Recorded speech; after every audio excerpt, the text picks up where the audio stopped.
Hello, welcome back to Tejuraki daily vlogs. ನಾನಿವತ್ತು ಬೆಂಡೆಕಾಯಿ ಗೊಜ್ಜು ಮಾಡೋದು ಹೇಳ್ಕೊಡ್ತಾ ಇದ್ದೀನಿ. ಸಿಂಪಲ್ ಆ್ಯಂಡ್ ಕ್ವಿಕ್ಕಾಗಿ ಮಾಡ್ಕೋಬೋದು. ನಾನಿಲ್ಲಿ ಬೆಂಡೆಕಾಯಿನ ಹುರಿದು ಇಟ್ಕೊಂಡಿದ್ದೀನಿ. ಒಗ್ಗರಣೆಗೆ ಈರುಳ್ಳಿ, ಹಸಿಮೆಣ್ಸಿನ್ಕಾಯಿ ಬೇಕು ಅಂದರೆ ಹಾಕೋಬೋದು. ನಾನು ಒಣಮೆಣ್ಸಿನ್ಕಾಯಿ ಯೂಸ್ ಮಾಡ್ತಾಯಿದ್ದೀನಿ. ಟೊಮೆಟೊ, ಕೊತ್ತಂಬರಿ ಸೊಪ್ಪು, ಕರಿಬೇವು, ಹಸಿ ಕಾಯಿ ತುರಿ, ಧನಿಯಾ ಪುಡಿ. ಒಂದು ದಬ್ರೆನ ಬಿಸಿ ಮಾಡೋಕ್ಕೆ ಇಟ್ಕೊಂಡು ನಮಗೆ ಎಷ್ಟು ಬೇಕೋ ಅಷ್ಟು ಎಣ್ಣೆ ಹಾಕ್ಕೋಬೇಕು. ಎಣ್ಣೆ ಬಿಸಿ ಆದಮೇಲೆ ಸಾಸಿವೆ ಹಾಕ್ಕೋಬೇಕು. ಈಗ ನಾನು ಸಾಸಿವೆ ಹಾಕ್ಕೊತಾ ಇದ್ದೀನಿ. ಸಾಸಿವೆ ಸಿಡಿದ ಮೇಲೆ ಒಗ್ಗರಣೆಗೆ ಹಚ್ಕೊಂಡಿರೋ ಈರುಳ್ಳಿ, ಕರಿಬೇವು ಅದೆಲ್ಲ ಹಾಕ್ಕೋಬೇಕು.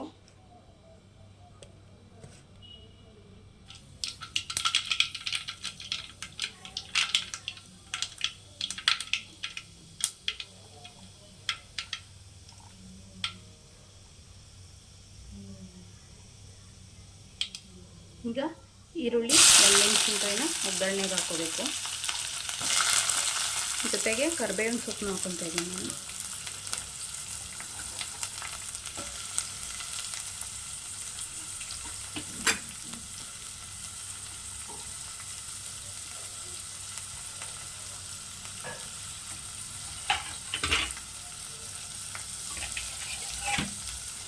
ಈರುಳ್ಳಿ ಲೈಟ್ ಬ್ರೌನ್ ಆಗೋವರೆಗೂ ನೀಟಾಗಿ ಫ್ರೈ ಮಾಡ್ಕೋಬೇಕು.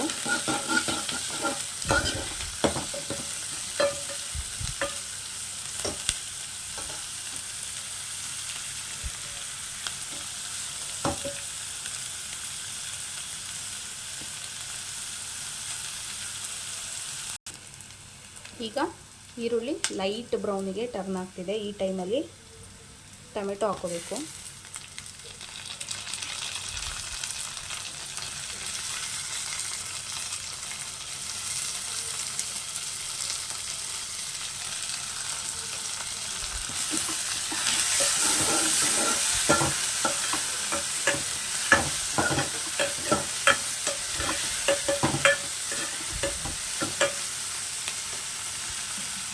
ಟೊಮೆಟೊ ನೀಟಾಗಿ ಬೇಯಬೇಕು, ಸ್ಮ್ಯಾಶ್ ಆಗೋ ಥರ. ಸೊ ಟೊಮೆಟೊ ಬೇಗ ಬೇಯಬೇಕು ಅಂದರೆ ಸ್ವಲ್ಪ ಉಪ್ಪು ಹಾಕಿದ್ರೆ ನೀಟಾಗಿ ಸ್ಮ್ಯಾಶ್ ಆಗಿ ನೀಟಾಗಿ ಬೇಯುತ್ತೆ, ಬೇಗ ಬೇಯುತ್ತೆ.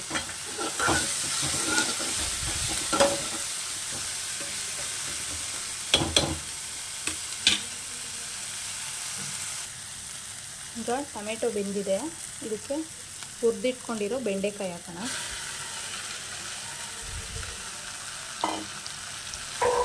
ಇದನ್ನು ಒಗ್ಗರಣೆ ಜೊತೆ ನೀಟಾಗಿ ಮಿಕ್ಸ್ ಮಾಡಿಕೊಂಡು ಇದಕ್ಕೆ ಧನಿಯಾ ಪುಡಿ ಆ್ಯಡ್ ಮಾಡ್ಕೋಬೇಕು.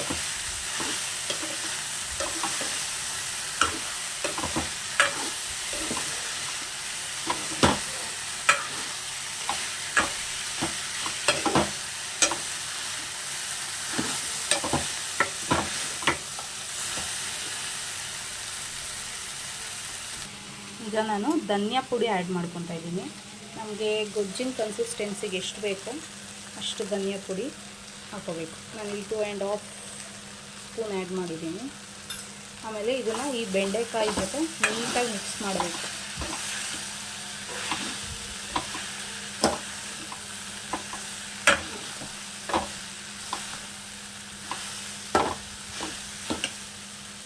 ಈಗ ನಮಗೆ ಗೊಜ್ಜಿಗೆ ಎಷ್ಟು ಬೇಕೋ ಅಷ್ಟು ನೀರನ್ನ ಹಾಕ್ಕೋಬೇಕು.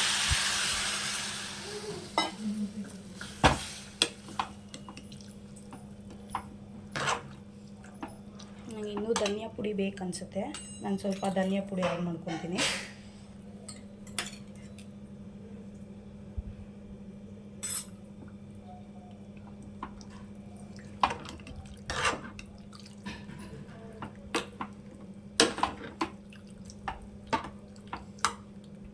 ಇದಕ್ಕಿವಾಗ ರುಚಿಗೆ ತಕ್ಕಷ್ಟು ಉಪ್ಪು ಹಾಕಿ ನೀಟಾಗಿ ಕುದಿಸ್ಕೋಬೇಕು. ಒಂದು 3 to 4 ಮಿನಿಟ್ಸ್ ಸಾಕು. ಯಾಕಂದರೆ ಬೆಂಡೆಕಾಯಿನ ಹುರ್ಕೊಂಡಿರ್ತೀವಲ್ಲ, ಅದರಲ್ಲೇ 60 to 70% ಬೆಂದ್ಬಿಟ್ಟಿರುತ್ತೆ.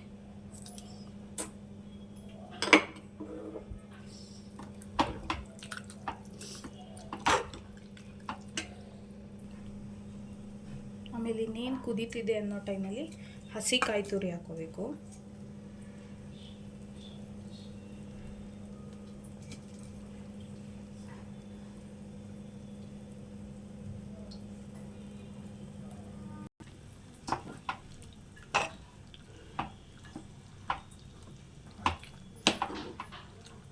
ಇದೇ ಟೈಮಲ್ಲಿ ಕೊತ್ತಂಬರಿ ಸೊಪ್ಪನ್ನ ಆ್ಯಡ್ ಮಾಡಿ ನೀಟಾಗಿ ಲಿಡ್ ಮುಚ್ಚಿ 3 to 4 ಮಿನಿಟ್ಸ್ ಕುಕ್ ಮಾಡಿಕೊಂಡ್ರೆ ಸಿಂಪಲ್ ಆ್ಯಂಡ್ ಕ್ವಿಕ್ಕಾಗಿ ಬೆಂಡೆಕಾಯಿ ಗೊಜ್ಜು ರೆಡಿ ಆಗುತ್ತೆ. ಇದು ದೋಸೆ, ರೊಟ್ಟಿ, ಅನ್ನ, ಮುದ್ದೆಗೂ ಚೆನ್ನಾಗಿ ಸೆಟ್ ಆಗುತ್ತೆ. ಬೇಗ ಮಾಡ್ಕೋಬೋದು.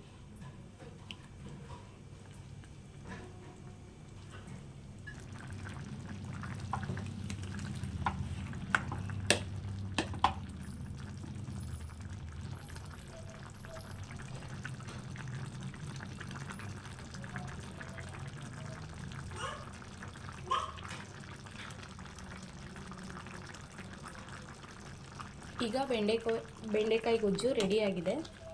ಇಷ್ಟೇ, ಸಿಂಪಲ್ ಆ್ಯಂಡ್ ಕ್ವಿಕ್ಕಾಗಿ ರೆಡಿಯಾಗಿದೆ. ನನ್ನ ಚಾನಲ್ ಏನಾದರೂ ನಿಮಗೆ ಇಷ್ಟ ಆಗ್ತಿದ್ರೆ ಸಬ್ಸ್ಕ್ರೈಬ್ ಮಾಡಿ, ಲೈಕ್ ಮಾಡಿ, ಕಾಮೆಂಟ್ ಮಾಡಿ, ಶೇರ್ ಮಾಡಿ. Thanks for watching. Bye bye. ಸಿಗ್ತೀನಿ ನೆಕ್ಸ್ಟ್ ವೀಡಿಯೋದಲ್ಲಿ.